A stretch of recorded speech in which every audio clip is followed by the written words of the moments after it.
Hello and welcome back. You're watching Parry This. Today we are not doing history, at least not entirely, as we will be starting a new series that I have been planning for a long time, and the topic will be Arthurian Legend. So, as you already know, today's topic is King Arthur himself, the once and future King of England.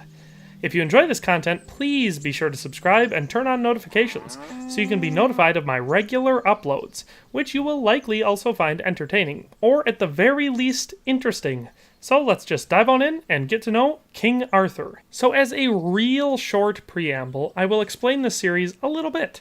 I plan to go through biographies of King Arthur as well as his more renowned knights of the Round Table, and any major events, stories, or legends that have anything to do with Arthurian legend. Since there is, at the very least, a lot of historical inspiration behind these people and events, I will discuss that whenever it is applicable. So for the history buffs out there, these videos should have something for you just as much. So we're going to start off with what would normally be a pretty simple question. Who is King Arthur? Was he simply a real historical person who at one point was King of England? Was he some sort of warlord or the leader of a commune? Or is the character entirely fabrication, made up as a story and then later attributed to historical figures by people looking back asking this very same question? Obviously, we can't prove what the truth is, but we can go through the more credible or interesting theories and see if we can find a good answer there. King Arthur is, after all, one of the most interesting characters ever described in the lexicon of human storytelling, and many people who yearn for a simpler time, or at least a better time, have taken a deep interest in King Arthur and his Knights of the Round Table. So let's backtrack and try to answer the question as best we can, and see not only what is most likely, but whether or not the more interesting is the historical King Arthur or the legendary King Arthur. King Arthur was said to be the son of Uther Pendragon and Igraine of Cornwall. Arthur is a near-mythic figure in Celtic stories such as Culhwch and Olwen, and in early Latin chronicles, he is presented as a military leader, or the Dux Bellorum. In later romance, he is presented as both king and emperor. The age-old question regarding King Arthur is, was he real? And if so, who was he, really? Ever since the Renaissance, the question has been debated with veracity. During the reign of the Tudors and their monarchy, King Arthur's existence was defended strongly, because the Tudors traced their lineage all the way back to King Arthur. Modern takes on King Arthur generally agree that he was a true historical character at the heart of the Arthur that we have come to know, but not necessarily one suited in shining armor and surrounded by Knights of the Round Table. In The Nature of Arthur, O.J. Padel argues historical attributes of just the kind that we find attached to Arthur can be associated with a figure who was not historical to start with. A true historical basis for King Arthur is to be made, and he most certainly gained fame as a warrior battling the Germanic invaders of the late 5th and early 6th centuries. Yet since there is no way to 100% guarantee the existence of a character named Arthur, the debate will continue on. From the Middle Ages to the present, the influence of Arthur upon literature, culture, music, and art cannot be denied, though countless works have been written or created based upon Arthur.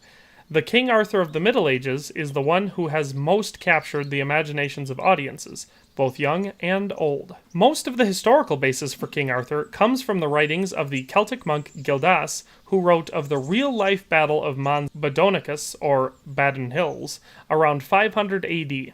Several hundred years later, however, in this writing, Arthur is never actually mentioned by name. It isn't until much later in the 9th century where the Welsh monk Nennius wrote the History of Britain, which calls out Arthur by name. The historical Arthur would likely have lived during the chaotic period following Rome's withdrawal from Britain. Julius Caesar had first led troops to Britain in 55 and 54 BCE, but the Roman legions arrived in force in 43 under the reign of Claudius. Britain would be occupied until 410 of the Common Era, when the last troops were withdrawn to the continent to defend the weakened Western Roman Empire. but Rome had been pulling its garrisons out of Britain for decades prior to this time. For over 300 years, the people of Britain had been used to Roman protection from the Picts and the Scots, and their periodic incursions, and in the 4th century of the Common Era, the Saxon Confederacy broke apart on the continent, and Saxon immigrants and raiders began appearing on the southeast coast of Britain. The people appealed to Rome for help, and the emperors sent what troops they could until 410 of the Common Era, when the Goths invaded Rome, and all available troops were recalled to the continent. The Britons were told they should learn to mount their own defense, and Rome had no more to do with them. Gildas records the so-called groans of the Britons, the messages sent to Rome for help and Rome's refusal. He characterizes the Saxons as savage dogs, who fell upon the land and destroyed everything in their path until they were defeated by the Britons at the Battle of Badon Hill, which he dates to around 460 of the Common Era. He is the first to mention the Battle of Badon Hill and the Briton victory over the Saxons, but he actually never really mentions Arthur. He instead cites Ambrosius, or Alanus, as the leader who rallies the Britons following the Saxon invasion, and leads them to victory in battle. Ambrosius is described as the last of the Romans, of noble birth, whose parents seem to have been killed by the Saxons. The Welsh monk Nennius in the History of Britain is the first to mention Arthur by name. Scholars disagree on whether one man wrote the book or many, and the date of composition at circa 828 of the Common Era is widely disputed. But Nennius's book is accepted as mostly historical. According to Nennius, after the Romans left Britain, the Picts and Scots began invading at will. A king named Vortigern, failing to receive any aid from Rome, invited Saxon assistance. According to scholar Ward Rutherford, he may have done so under the time-honored Celtic policy of clientship, known as Celcene. Celcene was routinely practiced by the Celts and consisted of a weaker individual or group placing themselves under the protection of a stronger authority in times of need. In Celtic practice, once the crisis had passed, the arrangement was dissolved. In this case, as Rutherford points out, Vortigern may have thought he could use the policy of Celcene to control the Saxons, without considering that non-Celtic people might not honor the pact. This is, of course, precisely what happened. According to Nennius, and once the Picts and Scots were defeated, the Saxons turned on the Britons. There was now no one the people of Britain could call upon for help, and they needed to take care of the problem themselves.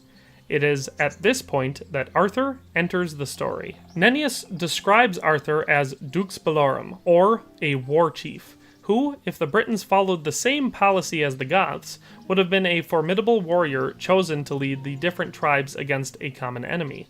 This practice among the Goths prevented a single chieftain or a specific tribe from claiming superiority over others, as the various chiefs would have agreed in choosing the war chief. Arthur would then not have really been king by definition, but a temporary leader chosen in time of conflict based on his particular skill set. Nennius claims that Arthur won 12 battles against the Saxons, and places Badon Hill as the final conflict in which the Saxons are completely defeated. His account of Badon Hill matches the earlier sources, but he expands upon these and also, as he states in the preface, is working from a number of different sources, which Bede and Gildas never used. Nennius's work, he says, is a compilation of information from many different sources, which he heaped together in trying to relate a comprehensive history of Britain.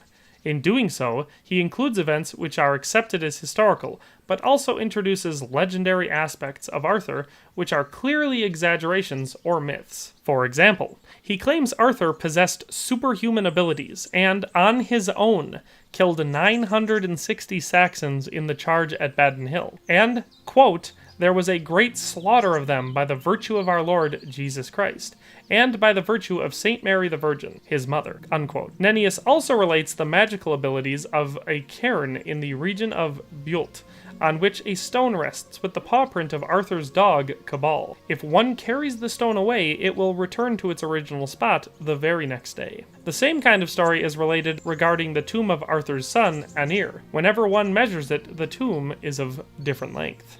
These mystical aspects of the figure of Arthur make clear that he was already a legendary figure by the 9th century. The Welsh annals of about the same time also mention Arthur, and claim he carried a cross of Christ on his shield throughout the 3 days of the Battle of Badon Hill, and emerged victorious through his deep devotion to God. The Welsh annals date the battle to 516 of the Common Era, and also mention the Battle of Camlan of 537 of the Common Era, in which Arthur and Mordred are both killed. Another Welsh work citing Arthur is an Elgaic poem, Igraine, commemorating those who died fighting the Angles at the Battle of Cattraeth, circa 600 of the Common Era. Arthur does not appear in the poem, but is alluded to in comparison with another warrior that is being praised. The poet writes of the courage and bravery of Gwawrwydr, and says, "He was no Arthur." If the poem could be conclusively dated to shortly after the battle, then it would be the first literary reference to the figure of Arthur. Unfortunately, the only extant manuscript dates from the 13th century of the Common Era, and many of the details in the piece are thought to be additions by later scribes. The historian William of Malmesbury, in his Deeds of the British Kings, circa 1125, continues the tradition of Arthur as history, as he expands on Nennius's account. Malmesbury was a reputable historian, still highly regarded, who relied on the accounts of Bede and Nennius, and to a lesser extent Gildas. He described Vortigern as the weak and easily manipulated king of the Britons who brought the Saxons to Britain, but at the same time makes the point that the death of even so weak a king shatters the Britons' morale, and leaves them defenseless. His successor, Ambrosius, also known as Alone of the Romans, rallies the people, quote, "with the distinguished service of the warlike Arthur," unquote, and defeats the Saxons. Malmesbury writes, quote, "This is the Arthur about whom the trifles of the Britons rave even now, one certainly not to be dreamed of in false myths, but proclaimed in truthful histories, indeed, who for a long time held up his tottering fatherland, and kindled the broken spirits of his countrymen to war. At last, at the siege of Mount Badon, trusting in the image of our Lord's mother, which he had sewn on his armor, rising alone against 900 of the enemy, he dashed them to the ground with incredible slaughter."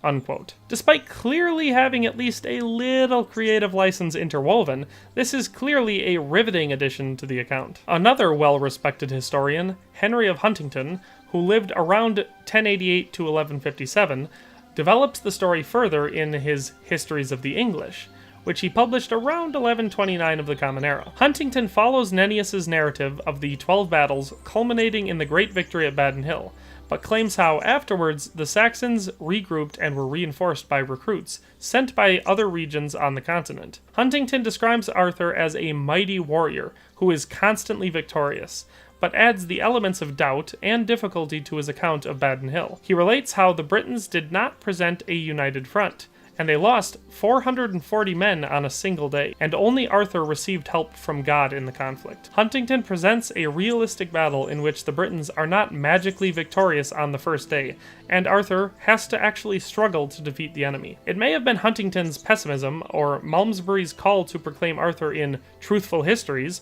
or simply an ambition to write the definitive account of a hero. But whatever the motivations, these sources were all drawn together to create the first complete work on the story of King Arthur, Geoffrey of Monmouth's History of the Kings of Britain. From its first appearance in 1136 of the Common Era, up through the present day, History of the Kings of Britain has informed the Arthurian legend. Arthurian literature, in fact, is defined by the Latin form of Geoffrey's name, Galfridius. Anything written before Geoffrey's work is known as pre-Galfridian, and everything after is Galfridian or post-Galfridian. Regarded as the father of Arthurian legend, Geoffrey did more than simply compile older stories or, as he said, translate them from an ancient book. He created the figure of King Arthur, which would then be developed by later writers into the legendary king that we all know and love. Geoffrey combines historical and mythical aspects in his account. He claims Ambrosius is Arthur's uncle, brother to Uther Pendragon, and the rightful heir to the throne, who has been denied his heritage by Vortigern. Once Vortigern is dead, Ambrosius becomes king and battles the Saxons until he dies, and Uther takes the throne. His story follows more or less the same course as Ambrosius, and he is succeeded by his son Arthur. This part of Geoffrey's story is consistent with the earlier histories. There was a Saxon invasion which was halted by a great British king, but he then goes on to record Arthur's brilliant and expansive reign. It is at this point that Arthur becomes elevated from history to legend. There have been many possibilities suggested as the, quote, real Arthur. There is the Roman military leader Lucius Artorius Castus from around the 3rd century, the Briton king Rhothimus from around 470, the Welsh hero Caradog Vrygrus, who lived in the 6th century, the Saxon king Cerdic, who reigned from 519 to 534, the son of Ambrosius Aurelianus, or Ambrosius himself, who lived in the 5th century, or the Scottish prince and war chief Arthur mac Adain of Dalriada, who is from the 6th century. Even though all of these may have some qualities of the legendary Arthur, none of them have all, and some, like Castus, have almost none. This often leads most modern historians to believe that the character of King Arthur is inspired by and potentially based on many, if not all, of these figures. It is pretty difficult to justify Castus as Arthur, since he lived long before Arthur's time, in a different region, and has Arthur's name but none of his qualities. One cannot maintain that Cerdic, king of the Saxons, was Arthur, when they are presented as two different people, even as enemies.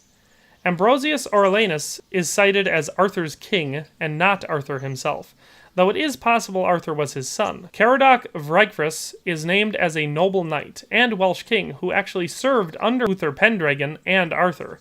He has none of Arthur's qualities himself. Rhothimus, probably the best candidate, fought a completely different enemy, the Goths, in a completely different region, Gaul. In the case of Arthur mac Adain, the Scottish prince, he actually never became king, and has no association with the region where the Arthurian tales are set. Considering the early sources for the legend and its later development, it is entirely possible that the Arthur of history was none of these on this list, nor any others who have been suggested. Most likely, King Arthur was based on a war chief named Arthur, of the 5th or 6th century of the Common Era, who became a champion of the people in a dark time.